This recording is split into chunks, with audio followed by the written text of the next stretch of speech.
Between the United States and Mexico, our countries have a strong and productive partnership, and we look forward to building on the relationship under the new president of Mexico to advance our shared priorities.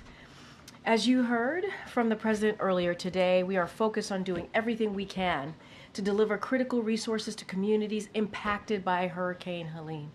To date, the President has approved requests for federal assistance for 7 states, including 3 major disaster declaration requests from North Carolina and South Carolina, as well as Florida. Over the last several days, we have read out consistent briefings that the President has received from his team, including FEMA Administrator Deanne Criswell and his Homeland Security Advisor, Liz Sherwood-Randall, who is here with us today, as you can see to my right.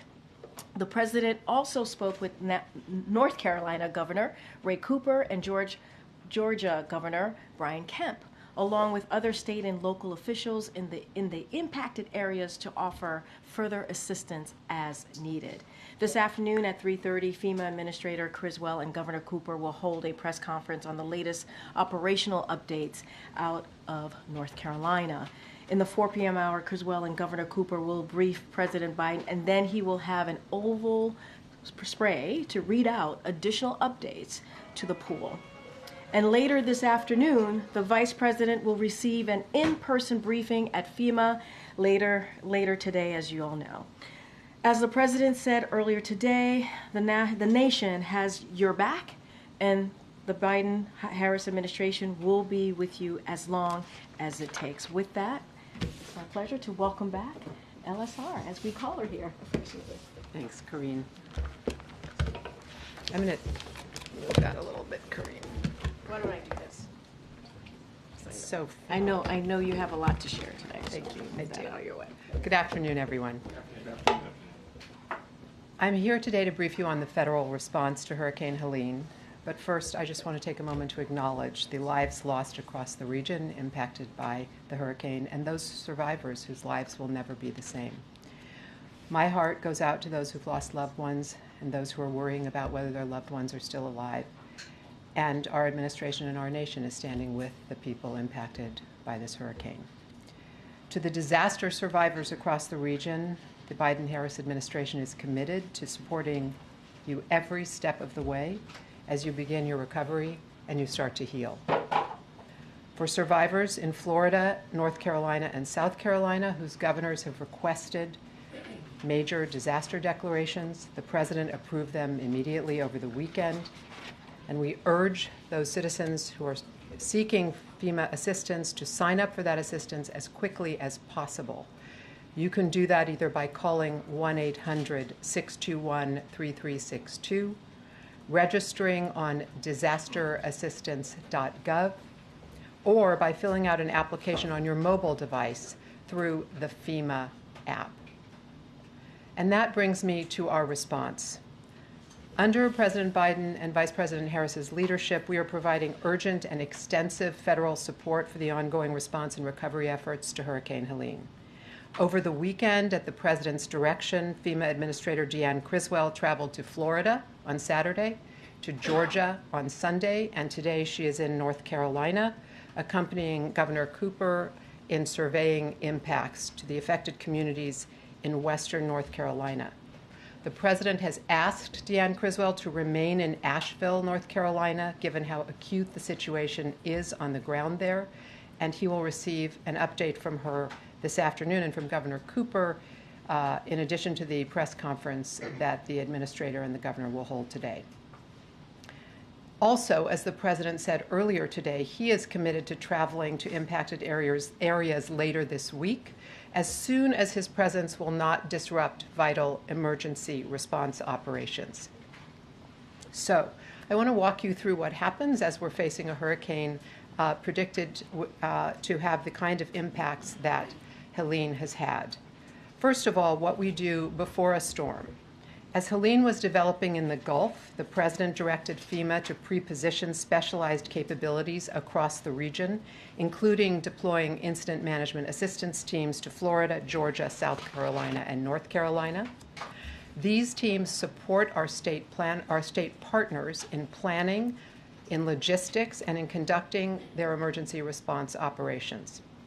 This included pre-positioning a number of search and rescue teams, federal search and rescue teams in addition to the state and local teams, temporary power teams, generators, and health and medical assessment teams. These efforts focused on the Big Bend area of Florida, saved lives in the state, and they prepared us to respond elsewhere in the region. Now, if we know anything about storms, and we've learned a lot in our years in service together, it's that Mother Nature has a mind of her own. As good as our technologies are, as good as our National Hurricane Center is, it's just a forecast. And when a storm hits, we have to adapt and respond in real time, just as the storm has the effects in real time that it is having, and then there are knock-on effects of that storm, such as flooding. As we evaluated impacts from the storm, we shifted into the post-landfall phase of our process, and we began to surge capacity to where it was needed the most. As of today, we have more than 3,500 federal response personnel deployed and supporting response efforts across the region, including more than 1,000 personnel from FEMA. Search and rescue efforts by state, local, and federal partners are ongoing, and nearly 600 additional personnel will arrive in the region in the coming days, increasing the total number of urban search and rescue personnel to over 1,250. And as search and rescue missions in other states wind down, these teams are focusing on the areas of greatest need, including North Carolina, where our federal teams continue to support state and local teams with rescues where the devastation is most acute. Also, at the President's direction, the Department of Defense has activated additional helicopters to aid in search and rescue operations and has provided dozens of high-water vehicles to get into areas that it's difficult to access. The National Guard, in their state capacity, is also supporting these efforts. National Guardsmen and women from 8 additional states are supporting North Carolina under existing emergency mutual assistance compacts, known as EMACs, with more than 700 personnel, helicopters, a cargo plane, and rescue vehicles to help with road clearance, provision of commodities, transportation, and search and rescue. This is the best of America. We have National Guard coming in as far as from Connecticut, Ohio, and New York, who are deploying to North Carolina to support their fellow citizens in need.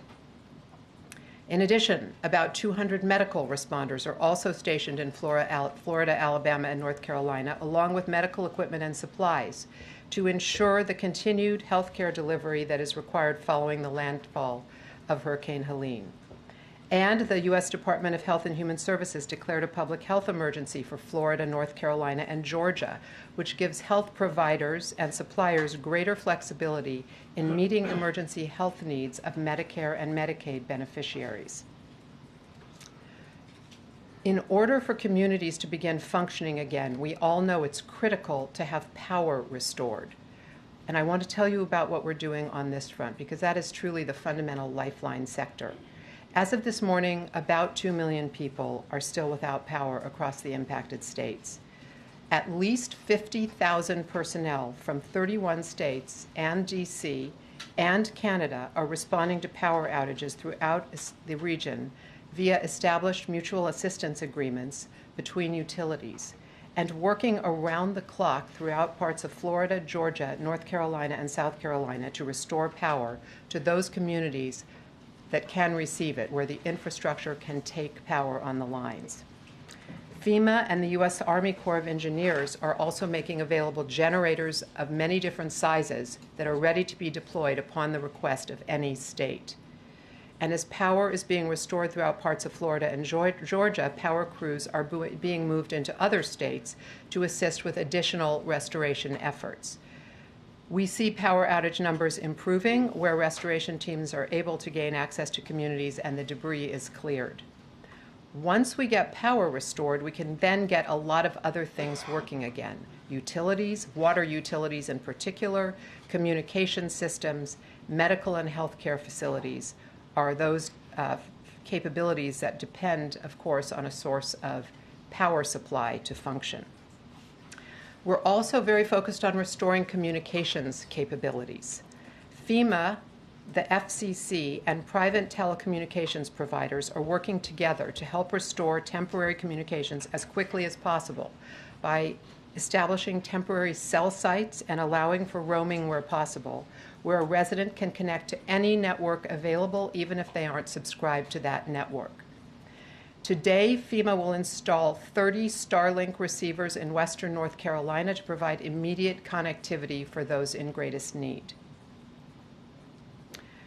We're also very focused on how we reach survivors at their point of need. This has been a lesson we have learned from the beginning of President Biden's presidency, that those who most need the help have the hardest time accessing that help. And he has directed us to work to evolve FEMA practices so we can really get to those who need us the most.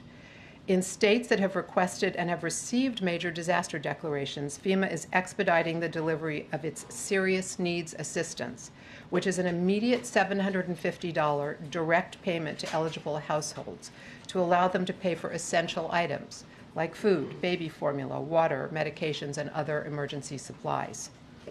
This is not the full extent of FEMA assistance to individuals, but it's the first element of it that becomes immediately available with a major disaster declaration. And it gets people cash when they're absolutely desperate for it.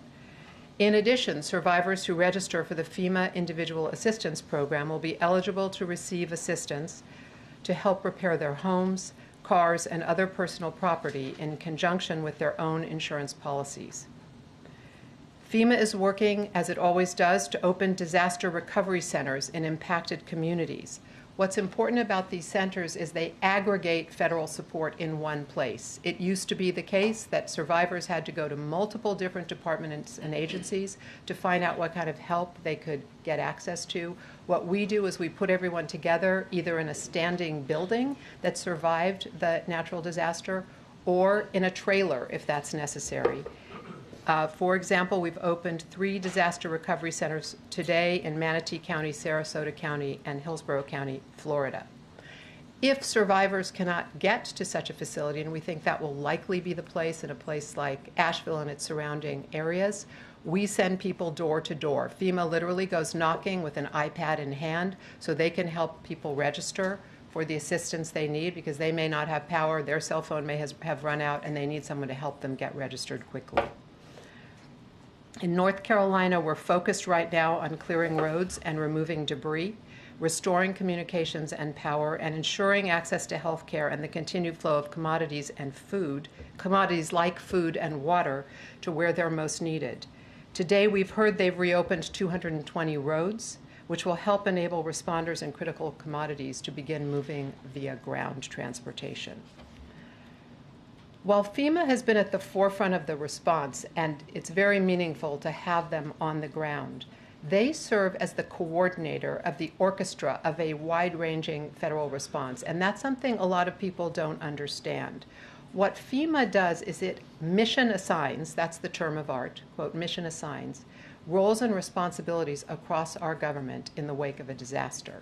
And so what they do is coordinate the identification of and delivery of those resources when they're needed and where they're needed. I want to go through some of what other departments and agencies are doing so you can hear the full scope of the federal response, which gives more clarity than just saying FEMA is doing this.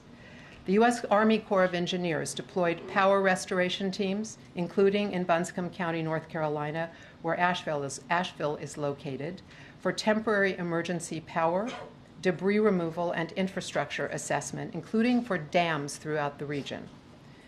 The Department of Defense has mobilized 22 helicopters in support to response in western North Carolina. Staged at Fort Liberty in North Carolina, there are multiple helicopters available to support air bridge operations to move personnel and necessary supplies and equipment into the disaster area.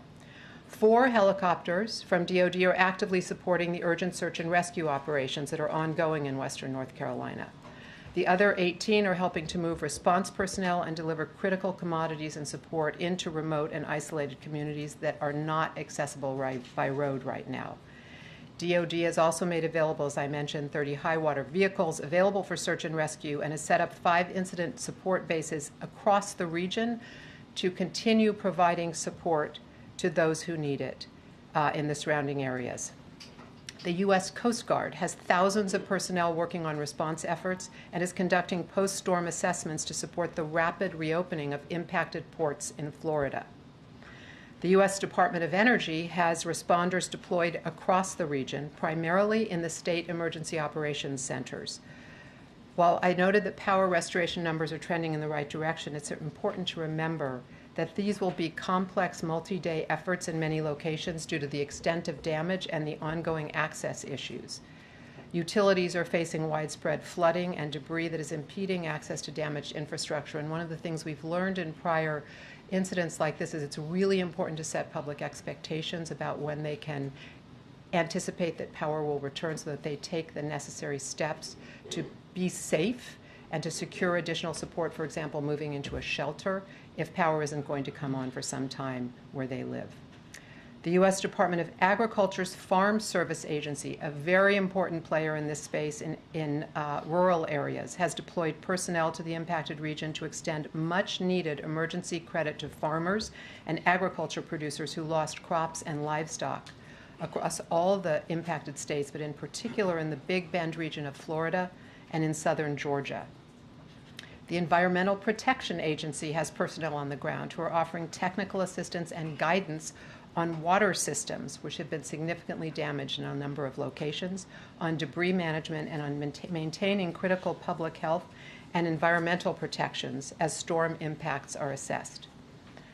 The U.S. Small Business Administration has also deployed more than 50 personnel to support survivors and small businesses as they recover from the hurricane. So, that's a sense for you of the range of capabilities that surge when we say we're doing everything we can to help impacted communities. And more will follow as we know more about the impacts. We honestly don't know the full extent of the damage. It probably will take several more days as communities begin to be opened up by the debris clearance on the roads, and we can get in and really understand what's happened to them. Unfortunately, we know that the first information we receive is often wrong in the wake of a disaster, and that the early days are brutally hard for the people who are in the most heavily impacted communities. Since 2021, we have seen this play out across the nation, from Florida to California to Maui, from Kentucky to New York. As the President has directed, we will do everything we can first to save lives, alleviate suffering, and help communities to recover and eventually rebuild. And we will focus especially on survivors who have the hardest time accessing the help we can provide, as I noted, because as Americans, we are all in this together. Thank you for giving me a chance to lay that down for you, and I'm glad to take a few questions. That's right, and LSR has to go see the POTUS pretty soon. Thanks very much. Liz, a couple different topics. One, you talked about people's inability to communicate because of lack of power, et cetera. Can you give us any sense of how, whether you're working with mobile phone companies or the private sector at all to help boost the ability to communicate? And secondly, do you have any sense now of where the death toll is going and what the cost of rebuilding will be? So on the effort to get communications restored, we work with, not personally, but FEMA works with the FCC and with private sector companies. All of the major providers participate in this. And as you heard me say, if you're not, let's imagine, a customer of AT&T, but Verizon is able to get some coverage in your region, you'll get free roaming in order to get access. We're also moving in Starlink receivers, as I said, because we need more capability where we think it will be a while before any of those cell towers that we would normally be dependent upon will be working again. So we have a multi-pronged effort when we need to get communications capabilities in, involving a variety of technologies. Some of them are more novel solutions, some of them are more traditional. I'll just say on the death count you asked about. So the current data we have is that it looks like there could be as many as 600 lost lives. But we don't have any confirmation of that. We know there are 600 who are either lost or unaccounted for. And so that work is ongoing. I'll caution you, because we've seen this before, those numbers vary widely. There's a lot of reporting that doesn't add up about the numbers. And so while we may see the numbers go up as we get to more locations that have not yet been fully developed in terms of disaster immediate emergency response operations, we may see more people who unfortunately perished. but we may also not see the numbers skyrocket as people have predicted they might. So I would just urge you to wait until we have the facts, and we'll report them to you as we have them. Thanks, Liz. You mentioned that in the run-up to the storm, the focus of the preparations was on the Big Bend area of Florida, and then it moved as the storm moved inland. Were you surprised by the impacts, particularly on the flooding side? Was there something wrong in the forecast that you should have pre-positioned assets differently to prepare for this sort of situation? You know, I know that there'll be time for an after-action report later, but are you now at the point of where now you're kicking yourself that you didn't do something, you know, Thursday or Friday? So we can never know exactly where a storm will go. Of course, we will do with our colleagues who do the weather predictions an analysis of what we knew and what we didn't know and how that evolved. We were very concerned about a major hit on a city like Tallahassee, which could have catastrophic impacts. When the storms make landfall, as you know, they're at their highest velocity. The force of a hurricane when it makes land is very powerful. It usually reduces in strength as it moves over land. So that initial landfall place in the Big Bend was a major concern for us. But we were also worried about the storm moving into other areas and having significant wind effects and flooding effects. And that's what we briefed to the president as we saw the storm moving in our direction, in the direction of the southeastern United States, and we kept him apprised as we saw the evolution moving north through a variety of states. We can't know everything in advance, and one of the reasons we surge capabilities into the region is then to be able to get them closer. They can't be in the spot the hurricane is going to hit in advance. They have to be in a location in which they wouldn't be affected and then move in. So having the resources in the southeast already was very beneficial for all the states in the region. And you mentioned the importance of setting expectations, right? So for the folks who are in the affected areas who are able to consume this now, hopefully, to the extent that they can, how long should they be expecting to wait now to access, you know, their basic needs, you know, power, water, food, shelter, until the federal government can provide that for them? Well, we are moving now to get food and water, medical supplies, and other essential survival needs into the most devastated areas in North Carolina. That's what I described about using DoD helicopters, for example, to move into areas which are not accessible by ground. I was referencing the point that I think we all experience this when the power goes out.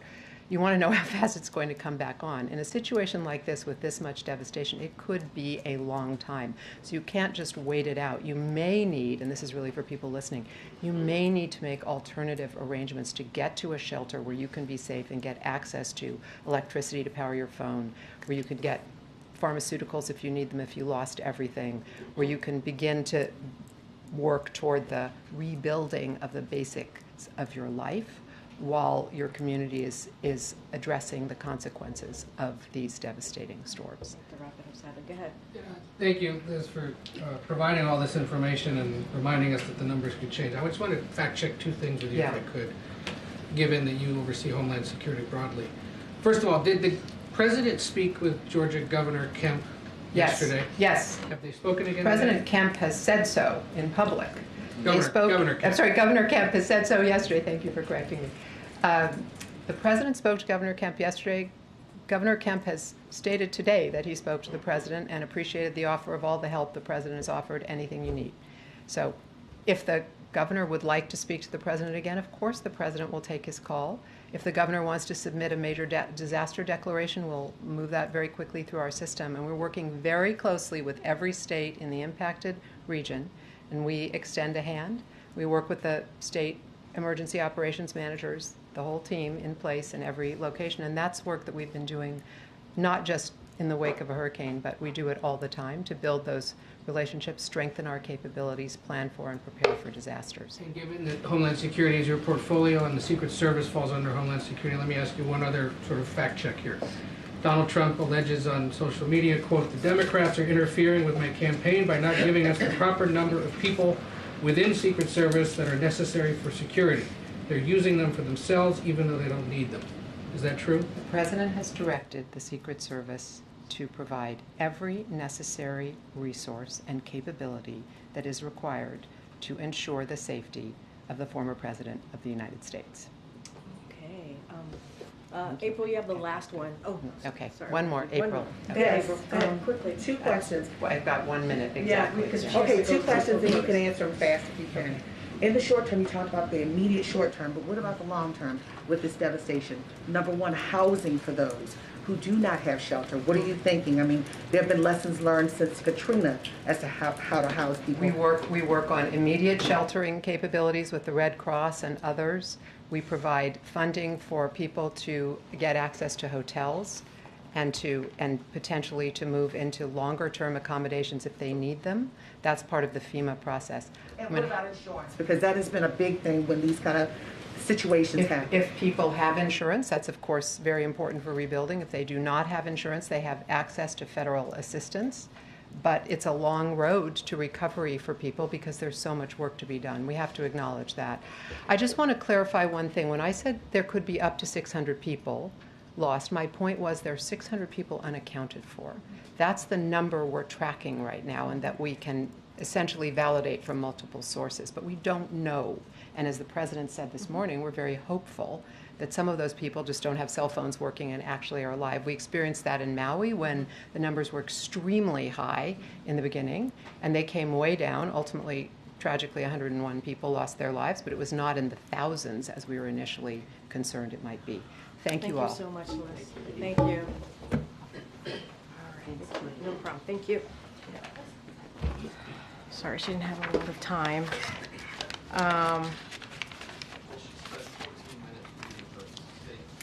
Well, it was 14 minutes of laying down for the American people, not just for all of you, of how this works.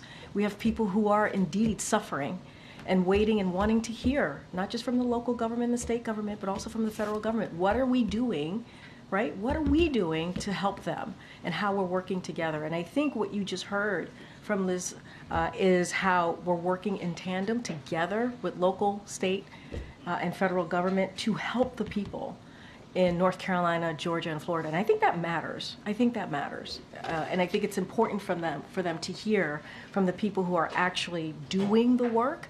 And she gave a laydown, and I'm sure, I know I did, I learned how this all works and how the communication works amongst all of us, and what is available also is incredibly important. I do want to read a quote because this is really important to Ed's question. Governor Kemp, and this is what Liz was saying, said in his press conference earlier today. So I just spoke to, yesterday, I just spoke to the president. He just called me. He just called me yesterday afternoon, so he said this morning. I missed him and called him right back, and he just said, hey, what do you need? And I told him, you know, we got what we need. We'll work through the federal process. He offered, and if there's other things we need, just to call him directly, which I appreciate that. That was a quote directly from Governor Kemp. So this is to continue the fact-checking that Ed asked us to do. All right, go ahead. Thanks, Karine. Overseas, what is the level of knowledge that the U.S. has about Israel's intentions on its northern border? Has the U.S. been briefed on specific operational plans to launch some sort of ground incursion into Lebanon? So, look, I'm not going to get into private diplomatic conversations from here. Certainly would refer to the IDF to speak to their own military operations and their plans, as we normally do. But we do understand that the strategic purpose of this is to make sure that Hezbollah cannot maintain the capacity to attack Israeli communities from the immediate opposite side of the border. And so that is our understanding, but I'm not going to go into specifics of our diplomatic conversations here. Is that a goal that the president and this administration is supportive of? Look, what we will say and what I will say to you, and we say this all the time, this is nothing new, that Israel has a right to defend itself against Hezbollah, against Iran-backed groups. We're talking about Hezbollah, Hamas, the Houthis. And so we are in constant discussion with the Israelis on the best way to move forward. And we would certainly refer you to any, as I said seconds ago, to the Israelis on their own ground operation. Of course, we want to see a ceasefire. That would give us the space, as we have been saying, of diplomacy and enable citizens, right, to go back to their homes on both sides. And ultimately, a diplomatic resolution is what we want to see, and what we want to make sure is that is in place. And we're going to certainly continue to have those conversations with Israelis and others on how to make that happen. And then just briefly, the president this morning said he was anticipating needing a supplemental for disaster relief. And you'd say that, when will he send that to the Hill, and does he have a dollar figure in mind yet? And so, look, you know that we provided a robust emergency supplemental for the CR, right? For the CR that didn't go through, that didn't make it. And so we're going to continue to have those conversations. We are disappointed that didn't go through. We're going to continue to have this conversation. As the president said, we're in constant communications with members in Congress, and we want to make sure that they move quickly on this. I don't have details or specifics, but we did provide a robust requests on more additional funding for these types of emergencies to continue that, and it didn't go through. And we were certainly disappointed to see that. Okay, right behind. Yeah. If he does decide to ask for a supplemental, will he have to call Congress back, or is there another way to do it? The president was asked about that, Yeah, and he just said it's something that certainly he is considering. I just don't have anything. I'm not going to get too much into hypotheticals. Given the urgency of this, when would we expect to know if he was going to ask for one, how much it is, and if he's calling them back? So look, I don't have anything to add on if he's going to call them back, how much it is, which is very similar to the question that I got from Zeke. We did provide a robust supplemental component to get more funding in the CR. It did make it through. It was not included. But what we're doing right now, and I think it's important, and you heard that from Liz, you've heard that from the administrator. Let's not forget the FEMA administrator was here in this room on Thursday because we wanted to make sure that people understood what was happening and what was coming. But we're going to do everything that we can to make sure that Georgia, North Carolina, Florida, the impacted areas have the resources that they need to deal with the devastation, the aftermath of this. Karine, the president said this morning that, quote, "I'm comfortable with them stopping," with regards to the Israeli potential incursion into Lebanon. What did he mean by that, and does that mean he's uncomfortable with them continuing? No, I answer that question, which is we believe that Israel has the right to defend itself against Hezbollah and Iran-backed groups. We have said that. We've also have said that Israel is in a tough neighborhood. You've heard us say that. They really are. And so we believe they have the right to defend itself. What we also want to see is a diplomatic resolution here. We do want to see a ceasefire. Ultimately, that's what we need to see in order to get to a place where we can get to a ceasefire, right? Where we can see citizens going back to their homes on both sides. So that still remains to be true. But do we want to see, ultimately want to see, get to a place where we get to a diplomatic resolution? Yes, that's what we want to see, for sure. He's uncomfortable with them continuing. No, what we have said is consistently Israel has the right to defend itself against Hezbollah. We are not shedding tears over a terrorist that was killed. That terrorist has American blood on their hands. And so we're certainly not going to shed a tear over that. We've been very clear. Israel has the right to defend itself. We've been very clear that the security of Israel, when it comes to its security, our support is ironclad. That has not changed. That has not changed. Karine, switching to the hurricane, our reporting teams on the ground say that there are many residents there who are frustrated that more aid has not been distributed, and some of them haven't seen the federal government there for days. What would you say to those folks? What I will say is certainly our hearts go out to them. Obviously, this is a tough, difficult time.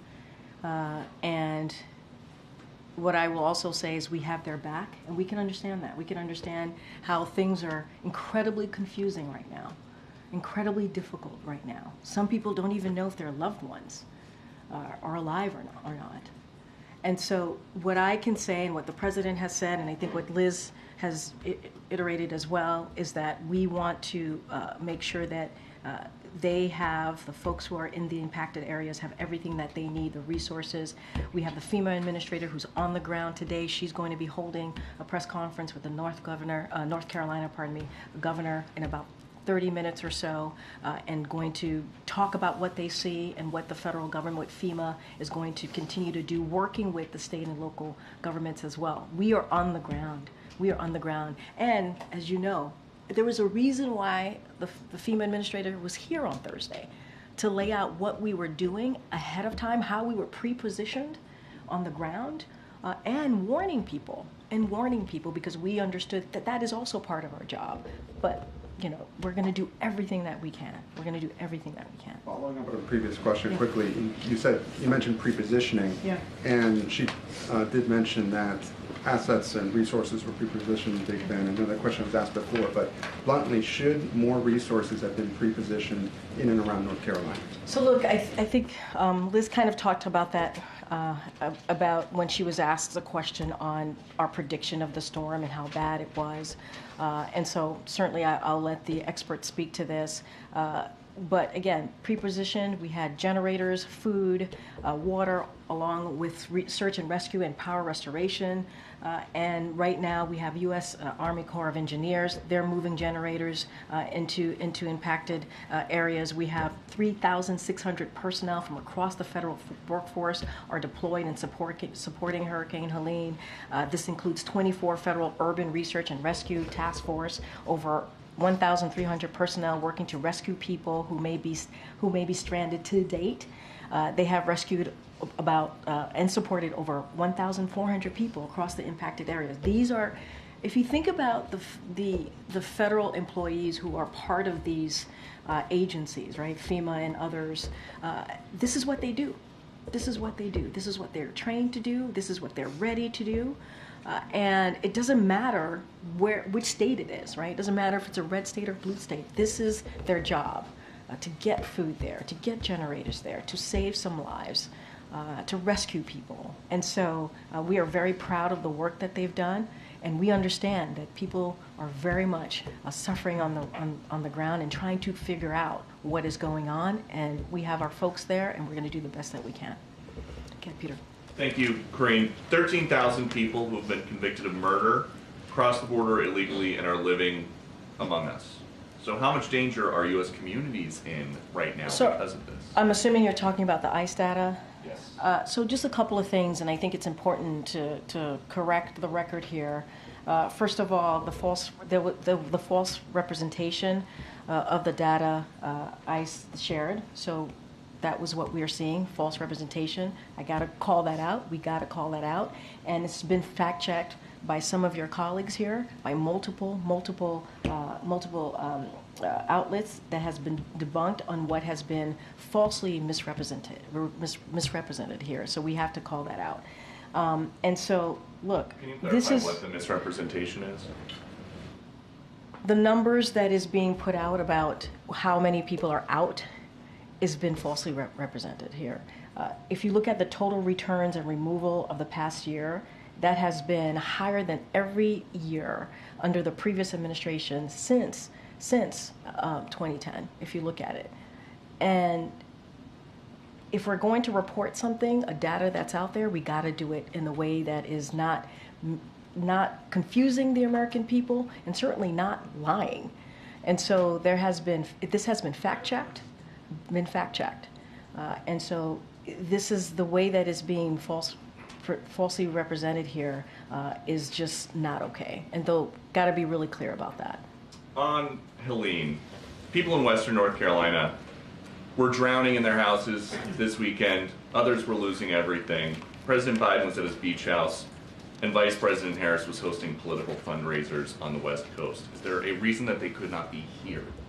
The president did exactly what a president in this moment needs to do, which is directing his team to take action. One of the reasons that the FEMA administrator was here in this room on Thursday is the president wanted to make sure that we were sending a message out to folks who were going to be impacted by the hurricane, and also wanted her to share how we were pre-positioning on the ground. Remember, these are folks who do this type of stuff. When you think about FEMA, you think about the Red Cross, you think about the U.S. Army Corps of Engineers. This is what they do. This is what they do. And so the president was on the phone. He said this when he was asked a question by one of your colleagues for more than 2 hours yesterday with governors and local elected officials, making sure that they had what they needed. You heard me talk about Governor Kemp and what he said to the president himself. He said this and shared this in a press conference, that the president has provided and said, what else do you need? And he actually said to the president, we have what we need. So, and that's, as you know, a Republican governor. And look, and I talked about how the vice president also did her calls. She's going to be going to the FEMA agency in the center to get her briefing later this afternoon. The president is continuing to have these conversations with folks on the ground, elected officials on the ground, to make sure that they have what they need, and directing his team to keep pushing. One more. How worried are folks at the White House that a port strike that could make things like fruits and vegetables more expensive could make it a lot harder for Vice President Harris to win the election? I'm not going to talk about an election from here. That's not what we're going to do. That is, when it comes to making sure that workers are paid and wages and the economy is working and that we're lowering costs for the American people, that is just the right thing to do. And that's what this president focuses on every day, day in and day out. How do we have an economy that works for all? When it comes to this particular question that you're asking me, we've said this many times, and nothing has changed. We support collective bargaining. It is the best way for American workers and employers to come to a fair agreement. We encourage all parties to come to the bargaining table and negotiate in good faith. Senior officials from the White House Labor Department and Transportation Department are in touch with the parties to urge them to return to the table and negotiate in good faith towards an agreement that benefits all sides, and do it fairly and quickly. And this is something that we have said, and we're going to continue to push forward on. Is the Vice President involved in these negotiations? What I can say, I just named the secretaries that are involved: Secretary Pete Buttigieg, Secretary Julie Su, and the Director of National Economic Council, Lael Brainard. What I can say is the President and the Vice President are being regularly updated about the situation. I know there's a question about the Taft-Hartley. We have never invoked the Taft-Hartley to break a strike, and are not considering doing so now. But this is a president that has been called a pro-union president by the labor unions, because of how much he believes that the union built the middle class. And so that's what you're going to continue to see from this president. He'll stay regularly updated. That's Helene. Thanks, Karine. Former President Donald Trump is in Georgia, in a region that's been hard hit. Now, given all the security that's needed to accommodate him, is his visit putting a strain on resources there or impacting relief efforts? Here's what I can say, and he's heard this from this president earlier today in his remarks, where he said he will visit the impacted communities this week and is taking caution. He's taking caution to avoid using critical resources that is needed right now on the road, on the ground, that people need. And so that should be everyone's top consideration right now. That's what we should be doing. That's what we should be focusing, and I'll leave it there. So were there any requests for Trump to delay his visit? I'm not getting into any more than what I just stated. The president has been really clear about how he sees his presence on the ground. As you know, when the president traveled, it's a big footprint. In this particular moment, he wants to make sure that he's not taking away resources. He wants to make sure that it is not taking away from the emergency resources that are on the ground. And as I just stated, he believes everybody should adhere to that. And in terms of the dock workers that are set to go on strike, at what point would the president be willing to intervene? How long would he allow that to go on, and at what cost to the I'm not going to get American into economy? hypotheticals. I'm not from here. Would the president consider walking the picket line? I'm not going to get into hypotheticals. We believe that collective bargaining is important here. We've always said that. We believe that both sides should come to the table in good faith and get to an agreement, a fair agreement. There been any progress in those conversations? I just don't have anything else to share here. Gotcha. Yeah. On a separate topic, different topic. The incoming Prime Minister of Japan has said, has called out or proposed the idea of a Asia NATO. I'm wondering if that's something that the president would consider. I haven't spoken to the president about that. As you know, there's one NATO. The NATO has grown by 2 countries, which is because of the president's leadership. Let's not forget, when Putin invaded Ukraine, he thought that NATO was going to be weaker, and that did not happen. The president certainly was able to make NATO stronger because of his leadership, and that's going to be what we're going to focus on. He's suggesting a separate alliance that would involve Asian No, countries. He no, also said I the heard idea you. of putting Japanese troops on Guam. I don't know if that's something the president would consider. Just not something that I've spoken directly to the president about. What I can say is what the president has done with the current NATO and making it stronger. And it has been important. If you think about Ukraine, if you think about what Ukraine has been trying to do over the almost 3 years, which is certainly fight for their sovereignty and fight for their democracy, which is something that we're going to continue to support Ukraine and those NATO countries as well, which is much stronger than Putin ever thought they would be in this time. Thank you, Karine. First on the Middle East, Prime Minister Netanyahu is expected to convene his war cabinet this evening to chart next steps. What has President Biden communicated that the U.S. would hope they decide to do? Look, I'm not going to comment or get into hypotheticals about decisions that Israeli government are making or IDF is making. Certainly would let them speak for themselves. We have been very clear Israel has the right to defend itself, especially against these Iran-backed groups, including Hezbollah, Hamas, and the Houthis. We will continue to have those direct conversations with them, but IDF, Israel government, can certainly speak to that. And also have conversations, continue our diplomatic conversations on the right way forward or the path forward. I just don't have anything else to share. A lot of those diplomatic conversations happened over the weekend as Israel was conducting these raids in Lebanon. Is the outcome one that those diplomatic conversations were discussing? I mean, were U.S. officials offering their support for the way that Israel proceeded? What I can say is that not going to speak to private diplomatic conversation.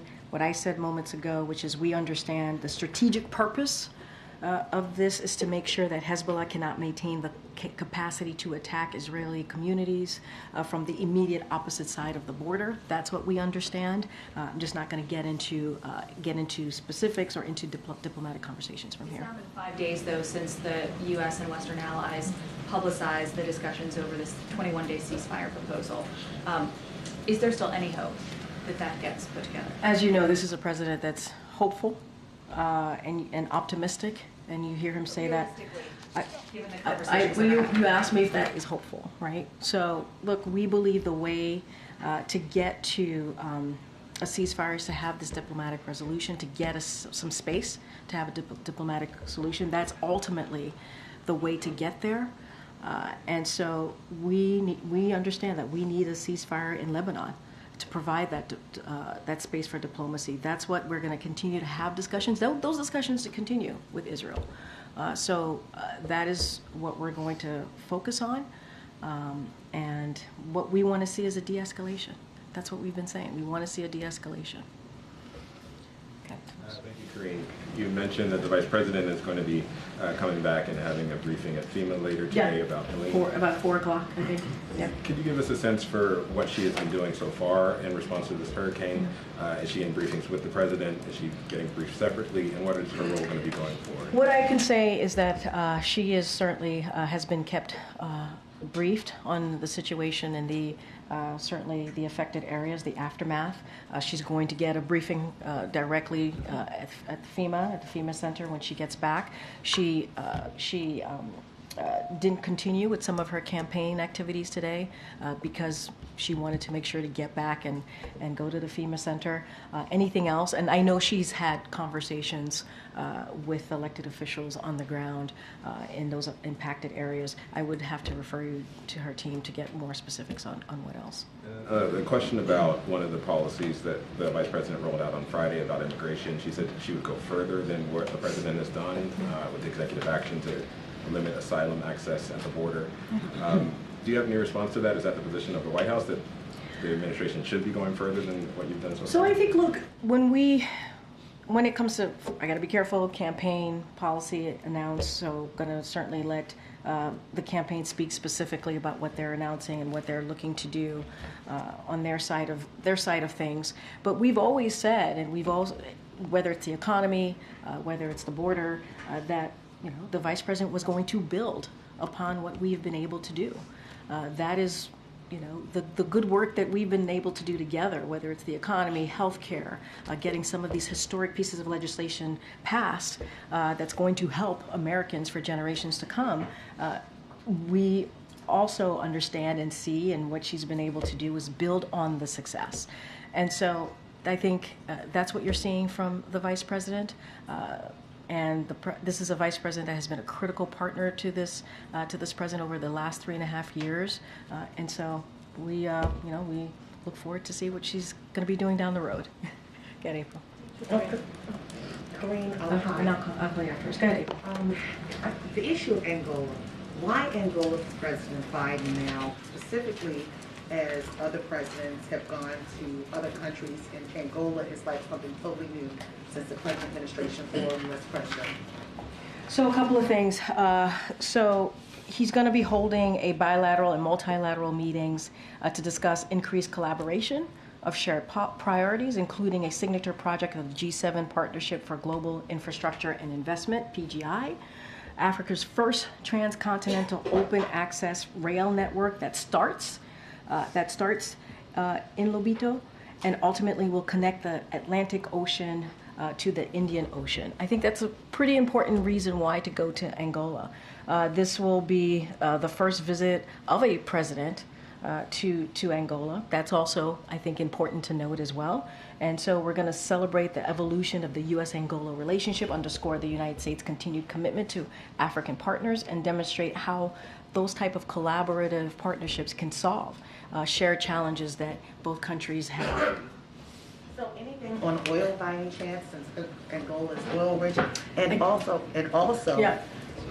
What about the considerations about some of the other countries like Nigeria or South Africa?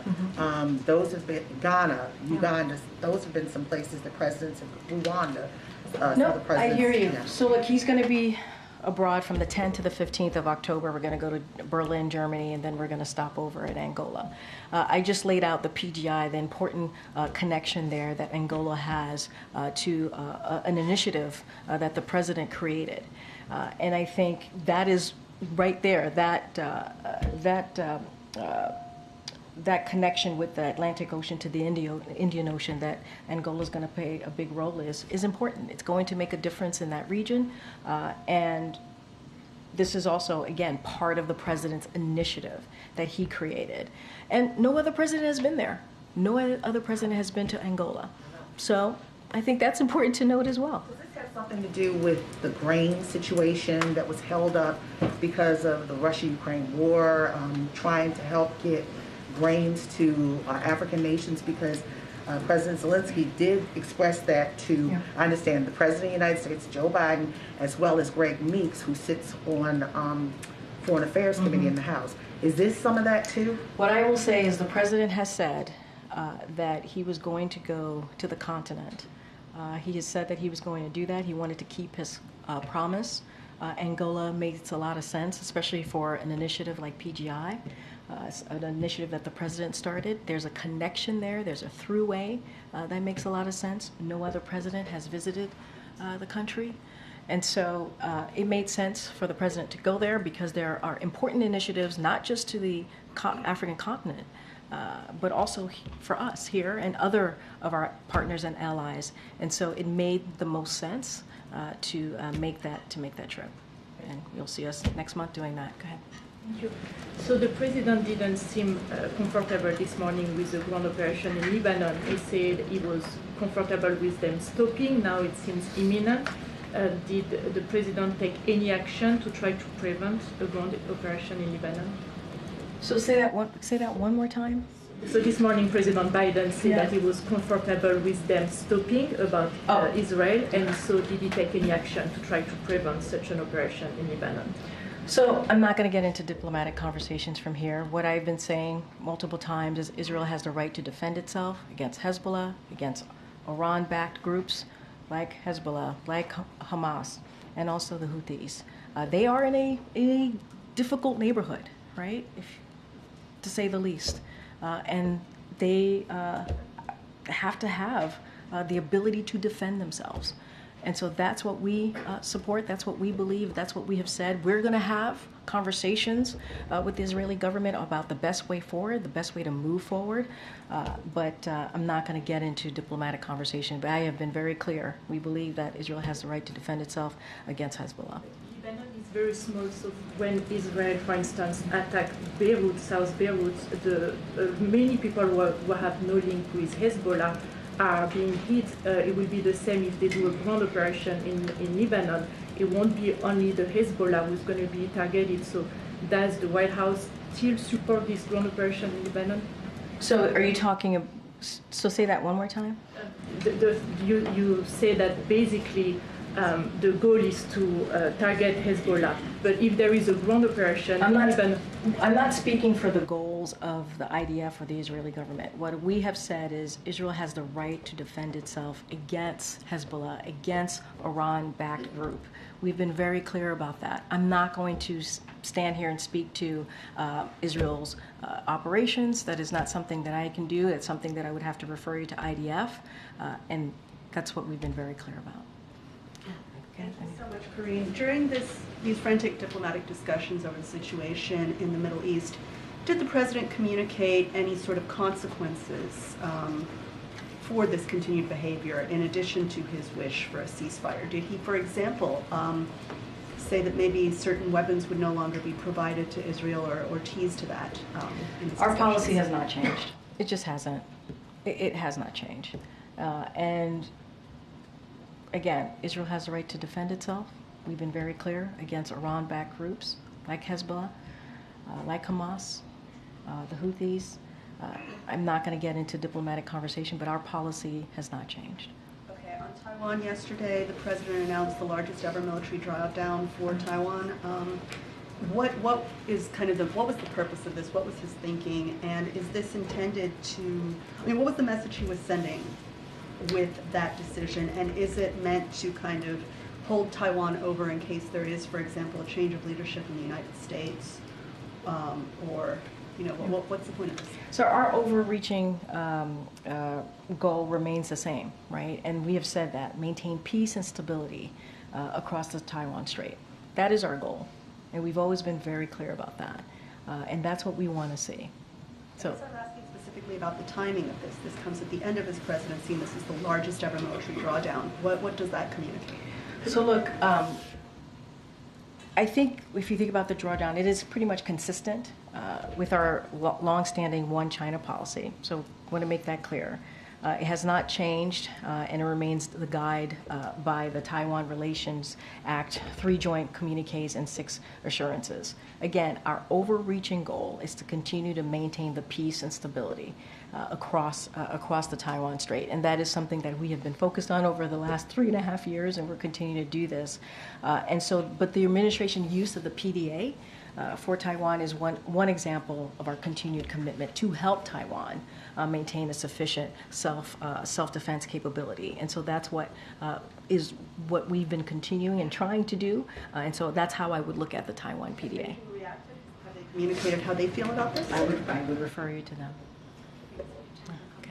I know that the president said that he would not intervene in the dock workers' strike, and he cited his concern that he doesn't believe in Taft-Hartley. But we have seen him intervene in other ways in previous situations like this. With the rail situation, he asked Congress to intervene and stop that potential strike. When he said no yesterday, was he also saying that asking Congress to intervene and stop a potential strike was off the table? I mean, look, Congress does what Congress is going to do, regardless of what the president says. What I will say is the message of the president has been very clear. Our message has been very clear. We support collective bargaining. That's what we've been clear about. I've mentioned Secretary Buttigieg, Secretary Liu. We have our NEC director who's been in touch with both parties. And what we have been encouraging to do, and this is something that we've been pretty consistent. What I'm saying here, we've said before, which is we believe both parties should come to the table in good faith, and so to come to a fair agreement. This is something that we've also been consistent about. Look, we're going to continue to send that message and urge them to come to a fair agreement. But is he prepared to ask Congress to intervene, or is I'm not going to get into hypotheticals from here. What we have made our message very clear. Very clear. We support collective bargaining. We believe both sides should come together to get to a fair agreement in good faith. And we have been consistent throughout this administration about that. I want to ask you about the immigration, the border restrictions that this administration extended today as well. The immigration advocacy organizations have come out to hear justice, said this was death by 1,000 cuts for migrants. I've heard criticism as well from immigration advocates saying that this is ignoring the asylum statute. So I guess just a response to those comments. But then secondly, just the timing for this. I mean, the administration clearly is benefiting from this executive action and obviously likes it if it's extending it. So why not do it sooner? But I know you follow this very closely. You know that we've taken multiple executive actions throughout the last 3.5 years. You know that we've tried to do this in a legislative fashion, right? To make this, to get it to a policy, a legislation that actually, we do it in a bipartisan way, that actually deals with a broken immigration system, and we have been stopped over and over again by Republicans. It was clear that that Senate bill was going to get stopped earlier this year, January, March. This extension we have not seen until now, and then we didn't see the executive action until just a couple months ago, right? June, in the summer. So now, with this extension, this is going to carry this out beyond the election. So if the administration's stance is that this should continue for the months ahead, basically effectively curtailing asylum in ways we have not seen, why not take this action sooner? And then just also a response to the criticism too. So a couple of things. We have tried to do this in a way where there was legislative action, right? And to do this in a way by having bipartisan conversation, working with senators, and doing this in a way that will benefit Americans, and do it in a way, obviously, that we put it into law, and we're trying to begin the process of fixing a broken immigration. That's the way the president actually wants to do it. He did. That's the way he wants to do it. And we took time to do that, and we believe it was going to move forward. This is we're working with Republican senators here to get that done. And they voted against, to your point, against their own bill twice, because of the former president saying this was going to, I get part of your question to me, it was going to help Joe Biden, it's going to help Democrats. That's what the former president said. When it comes to this announcement that we just had about the final rule, it was a 2-month process. Let's not forget, when the president made the announcement in June, DHS and DOJ had a 2-month process, right, to get feedback, to get responses on the rule, and now we secured that final rule, and so that's the action that you saw from DOJ and DHS. But we actually want to do this a different way. We do. We want to do it in a bipartisan legislative way. You know this president.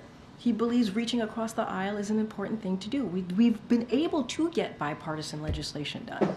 They got in the way. They negotiated with us, meaning the senators, Republican senators negotiated with us. We came up with a bipartisan solution. If the president had was able to sign that solution, that legislation, it would have been the toughest and fairest immigration law that we have seen in some time. And it would have started the process of fixing a broken immigration system that has been broken for decades. That is the way the president actually wants to do this. And as you know, majority of Americans want us to fix the border. They do. And we tried. And this is the path that we went down because Republicans in Congress didn't want to work with us. Go ahead, Karine.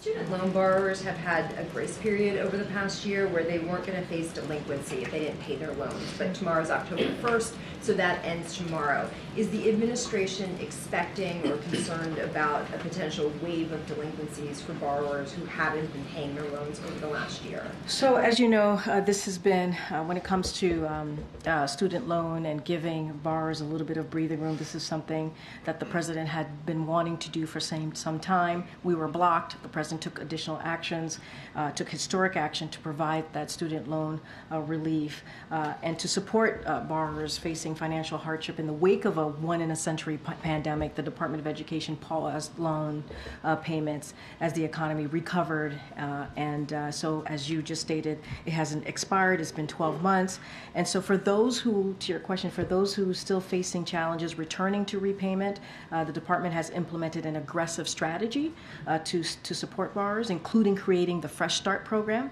that allowed borrowers in default to become current on their payments, launching an information campaign to engage borrowers at a risk a high risk of delinquency and helping borrowers enroll in IDR plans and the lowest monthly payments as well. So there's plans out there. There's ways to support some of these borrowers who feel like they could be delinquent here. And so we certainly want to help them get to a point where they can start repaying their loans. And so the Department of Education has certainly made that a priority as well. All right, I know we have to wrap it up. Go ahead. One last try on Lebanon, just to be clear. On the one hand, the president is calling for a ceasefire. On the other hand, you're saying that Israel has a right to defend itself by targeting Hezbollah. So how does it work? Who do you negotiate a ceasefire with when at the same time the Israelis have just informed the United States that they are indeed launching limited ground operations? So a couple of things, and both things can be true, and this is what's happening right now in the region. And I've said this multiple times, Israel is living and is in a really tough neighborhood. And they have to be able to defend themselves against Hezbollah, against the Houthis, against Hamas. And that is the reality. That is the reality that they are living in. And that's what we have been very clear about, making sure that our that we support for Israel's security is ironclad, and that's what you're continuing to see from this administration. At the same time, we do want to de-escalate. At the same time, we want to see that. And ultimately, we believe in a way to get to a ceasefire, to de-escalate, is to create a space, is to get to a ceasefire so we can create a space for diplomatic conversations. And in this case, that's what you're seeing. We're still talking to Israel. We're still having those conversations. That has not stopped. And so that's what you're going to continue to hear from us. All right, I think I have to wrap it up. Good. Still more light question, but tomorrow is Jimmy Carter's 100th birthday. Mm-hmm. I think the president sent around a note on the weekend, but should we expect anything in terms of a phone call or anything? Stay tuned. Stay tuned. I'm not going to get ahead of the president. All right, everybody. I'll see you tomorrow. Thank you.